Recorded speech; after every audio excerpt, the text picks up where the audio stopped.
የመካከለኛው ምስራቅ የፖለቲካና የጸጥታ ምህዳር ከመቼውም ጊዜ በላይ ወደማይታወቅ የጥፋት አረንቋ ውስጥ እየተዘፈቀ ይገኛል።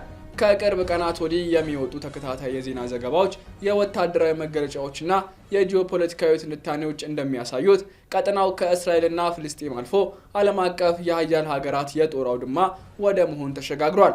ይህ አዲስና አስፈሪ የጦርነት ምዕራፍ የተቀሰቀሰው ዋነኛ ክስተት የካቲት 28 ቀን በአሜሪካና እስራኤል ጥምር ጥቃት የኢራኑ መንፈሳዊ መሪ አያቶላ አሊ ካሜኒ መገደላቸውን ነው። ይህ ድርጊት በኢራን የፖለቲካ ሽግግርን በድንገት በማምጣት ልጃቸው ሞጃትባ ኻሜኒ የስልጣን ዘንጉን እንዲጨብጡ ያስገደደ ሲሆን ይህን የቴህራን የበቀል እርምጃ ይበልጥ አክራሪና ሰፋ ያለ አድርጎታል። የትንታኔ ከኢራን ውስጣዊ ወታደራዊ ስልት፣ ከየመን ሁቲዎች የጦርነት ተሳትፎ፣ ከሩሲያ ድብቅና ግልጽ የቴክኖሎጂ ድጋፍ እንዲሁም ከምዕራባውያን መደናገጥ አንጻር ያለውን የጦርነቱን ውስብስብ ስል ይዳስሳል። ይህ ቮይስ ኦፍ ኢትዮጵያ ዓለም አቀፍ ትንታኔ ነው። የዓለምን ፖለቲካ በሰፊው የምንዳስስበት መድረክ። ለቻናላችን አዲስ የሆናችሁ ሰብስክራይብ በማድረግ ቤተሰብ እንድትሆኑ እንጋብዛለን።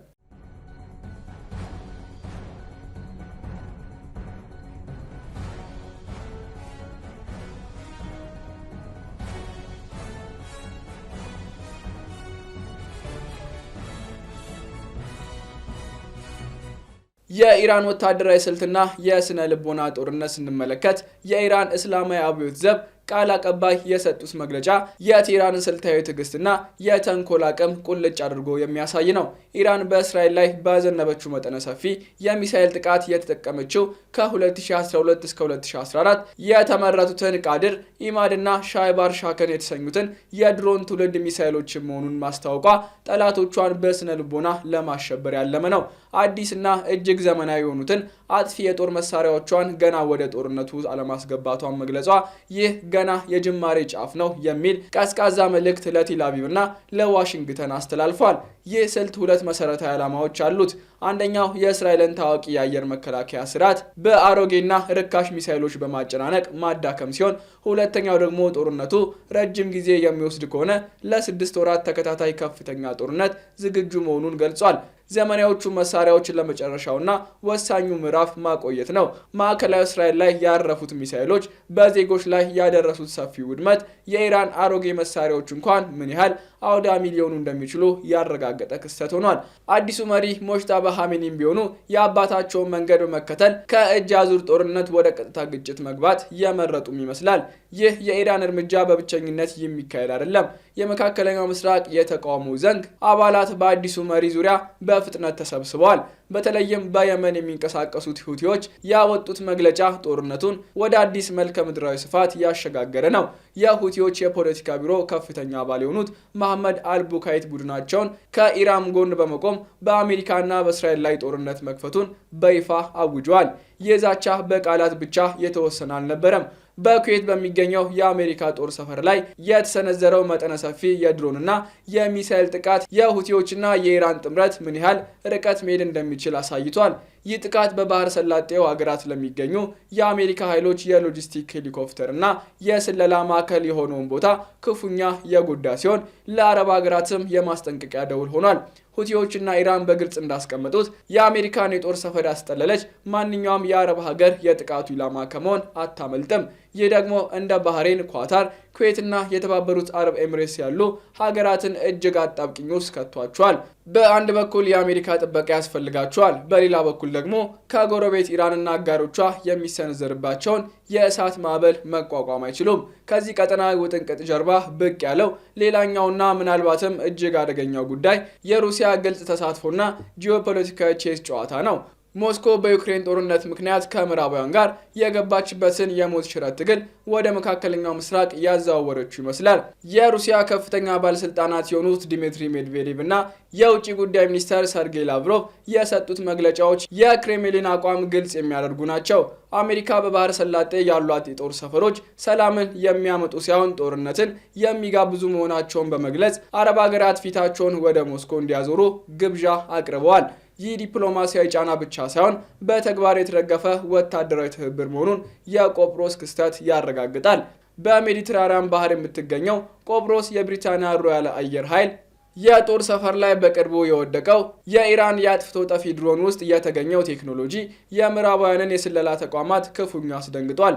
በድሮን ውስጥ የሩሲያ ስሪት የሆነው ኮሚታብ የተሰኘው እጅግ ረቂቅ የዳሰሳና መቆጣጠሪያ ስርዓት መገኘቱ ሞስኮና ቴህራን ያላቸው ወታደራዊ ትብብር ከምን ጊዜውም በላይ ትልቅ መሆኑን ያሳያል። ይህ ቴክኖሎጂ ሩሲያ በዩክሬን ላይ በምትጠቀምባቸው ድሮኖች ላይ ብቻ ይገኝ የነበረ ሲሆን አሁን በኢራንና በሊባኖስ ሄዝቦላ እጅ መግባቱ የዩክሬን ጦርነት ቴክኖሎጂ ቀጥታ መካከለኛው ምስራቅ መፍሰሱን ያረጋግጣል። የብሪታንያና የአሜሪካ ስለላ ተቋማት እንደሚያምኑት ሩሲያ ለኢራን የጦር መሳሪያ ቴክኖሎጂን ማቅረብ ብቻ ሳይሆን በአሜሪካ መርከቦችና አውሮፕላኖች ላይ ጥቃት እንድትሰነዝር የሳተላይት ዳታና የኢላማ መረጃዎችን በማቀበል ላይ ትገኛለች። ይህ የሞስኮ ድርጊት ምዕራባውያንን በዩክሬን ለሚያደርጉት ጣልቃ ገብነት የተሰጠ አይን በአይን አይነት ያጸፋ ምላሽ መሆኑን አያጠራጥርም።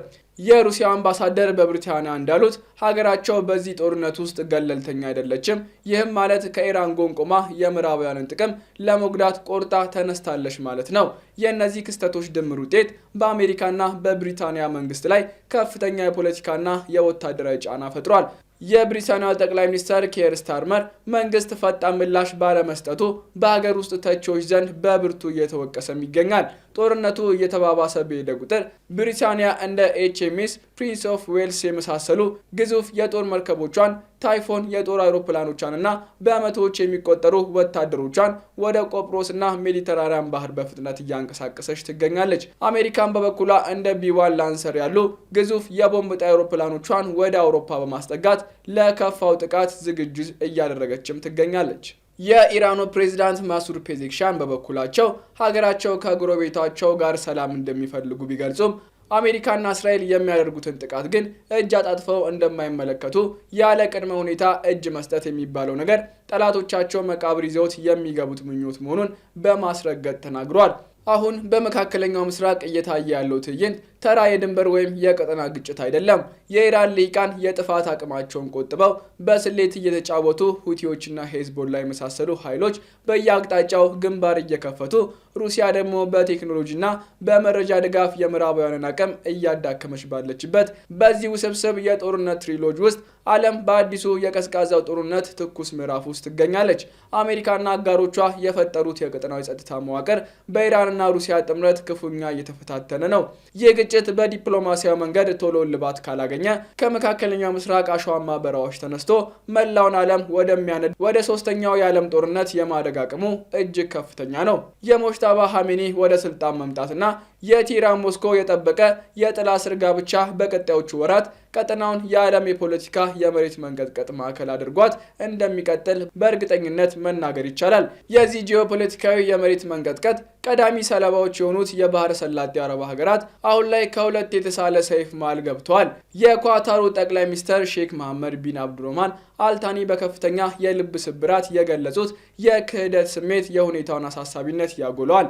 ኳታርና መሰል ሀገራት አሜሪካንና ኢራንን ለማስታረቅ የዲፕሎማሲ ድልድይ ሆነው ሲያገለግሉ ቢቆዩም ቴህራን በኳታር በሚገኘው ግዙፉ አልኡዴይድ እና መሰል የአሜሪካ የጦር ሰፈሮች ላይ ያዘነበችው ጥቃት ሁሉንም ነገር ያወደመ የተሳሳተ ስሌት ሆኖባቸዋል። አረብ ሀገራቱ የቱንም ያህል ገለልተኛ ለመሆን ቢሹም መሬታቸው ላይ ያለው የአሜሪካ ጦርና የራዳር ስርዓት የጥቃት ማግኔት መሆኑ ከመጠቃት አላዳናቸውም። ሰላማዊ ዜጎቻቸውም የዚህ እሳት ሰለባ እየሆኑ ይገኛሉ። በሌላ በኩል የኢራኑ ፕሬዝዳንት ማሱድ ፔዜክሻን ለእነዚህ እስላማዊ ጎረቤቶቻቸው የሚያስተላልፉት መልእክት በለስላሳ ጓንት የተሸፈነ የብረት ጡጫ ሆኖ እናገኘዋለን። ፕሬዝዳንቱ እስላማዊ ወንድሞቻቸው ጋር ጦርነት አንፈልግም፣ ጠላቶቻችን እኛን ለማጋጨት እየሞከሩ ነው የሚል የዲፕሎማሲ ማባቢያ ቢያቀርቡም ወዲያው ግን ግዛታቸውን ተጠቅመው ለሚያጠቁ ኃይሎች አጸፋዊ ምላሽ መስጠታችንና ጥቃቱን ማስቆማችን አይቀርም በማለት ከባድ ማስጠንቀቂያ ሰጥተዋል።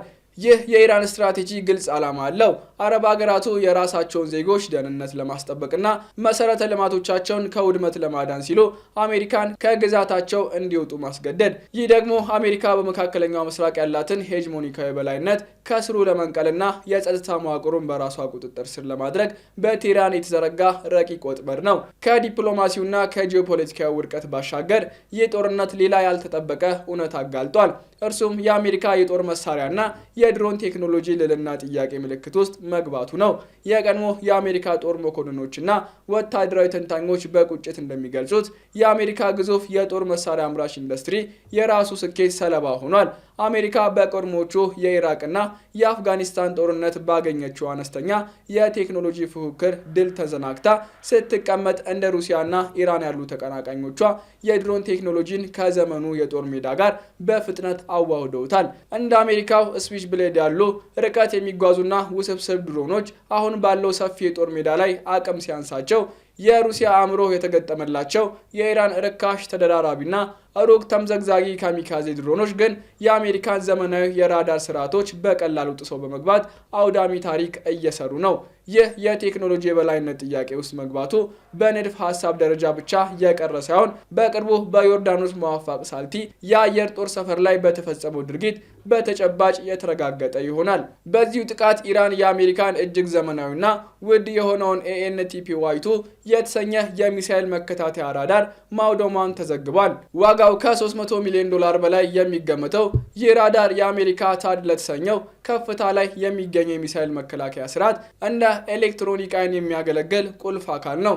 ይህ ራዳር በሺዎች የሚቆጠሩ ኪሎሜትሮችን ርቀት በመቃኘት የጠላት ባላስቲክ ሚሳኤሎችን አስቀድሞ የሚለይ አቅጣጫውን የሚተነብይና ለመከላከል ስርዓቱ መረጃ በማቀበል እንዲመቱ የሚያደርግ ነው።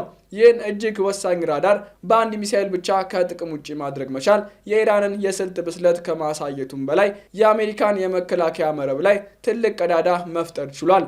የዚህ አንድ ራዳር መውደም የሚያስከትለው ሰንሰለታዊ ወይም የዶሚኖ ውጤት እጅግ የከፋ ነው። የANTP-Y2 ራዳር ሲወድም የመከላከል ጫናው ሙሉ በሙሉ ፓትሪዮት በተሰኙት ሌሎች የአየር መከላከያ ስርዓቶች ላይ ይወድቃል። የፓትሪዮት ስርዓቶች ደግሞ የሚተማመኑት ፓክ-3 በተሰኘው እጅግ ውድና ውስን በሆነ ቁጥር በሚመረቱ የመጥለፊያ ሚሳኤሎች ላይ ነው። ይህ ማለት ኢራን በአንድ ርካሽ ሚሳኤል ውድ ራዳር በማውደም አሜሪካ እያንዳንዱን ጥቃት ለመከላከል ውድ የሆኑትን ውስን ሚሳኤሎቿ እንድትጠቀም ታስገድዳለች ማለት ነው። ይህ ደግሞ ወታደራዊውን ፍልሚያ ወደ ኢኮኖሚያዊና የንብረት ማሟጠጥ ጦርነት ዋር ኦፍ አትሪሽን ይቀይረዋል። በዚህም የጦርነት አይነት አሜሪካና አጋሮቿ የጦር መሳሪያ ክምችታቸውን በፍጥነት እየተመናመነ ሲሄድ፣ ኢራንና አጋሮቿ ግን በብዛት ባላቸው ርካሽ መሳሪያዎች የጠላትን አቅም የማዳከም ዕድል ያገኛሉ። ስለሆነም ይህ ጥቃት በራሱ ወታደራዊ ስኬት ብቻ ሳይሆን ከፍተኛ የሆነ ስነ ልቦና ጫናም ይፈጥራል። አሜሪካ በመካከለኛው ምስራቅ ያላት ማንኛውም ውድና ዘመናዊ ጦር መሳሪያ ከጥቃት እንደማያመልጥ በተግባር ያሳየ ክስተት ነው። ጦርነቱ ከእውነተኛ የጦር ሜዳ ባሻገር የበላይ ነኝ የሚለውን ትርክት የማክሸፍ ፍልሚያም ይሆናል።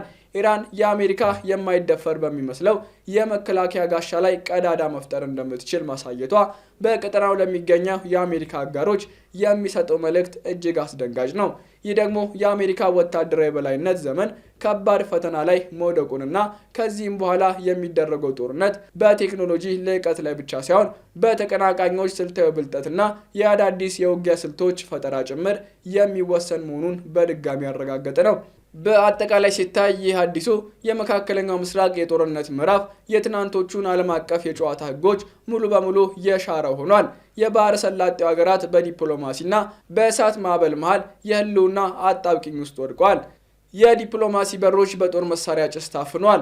እንዲሁም የጦር ሜዳ ቴክኖሎጂ የበላይነት ከምዕራቡ ዓለም ወደ ምስራቁ እያዘነበለ ይገኛል። በዚህ ፈታኝና አዲስ የዓለም ስርዓት ምስረታ የትኩሳት ሂደት ውስጥ አሜሪካና አጋሮቿ የመካከለኛው ምስራቅን ጉዳይ እንደ ወትሮው በርቀት ሆነው በስሌት መምራት እንደማይችሉና የቆሙበት መሬት ከመቼውም ጊዜ በላይ እየተንሸራተተ መሆኑን የዕለት ተዕለት ክስተቶች በጉልህ እያረጋገጡ ነው። የዛሬው ዓለም አቀፍ ትንታኔያችን በዚሁ ተቋጨ። ስለተከታተላችሁን እያመሰገንን ለቻናላችን አዲስ ሆናችሁ ሰብስክራይብ በማድረግ ቤተሰብ እንድትሆኑን እንጋብዛለን። ከሰዓታት በኋላ ከሌላ ዓለም አቀፍ ጉዳይ እስክንገናኝ ሰናይ ጊዜ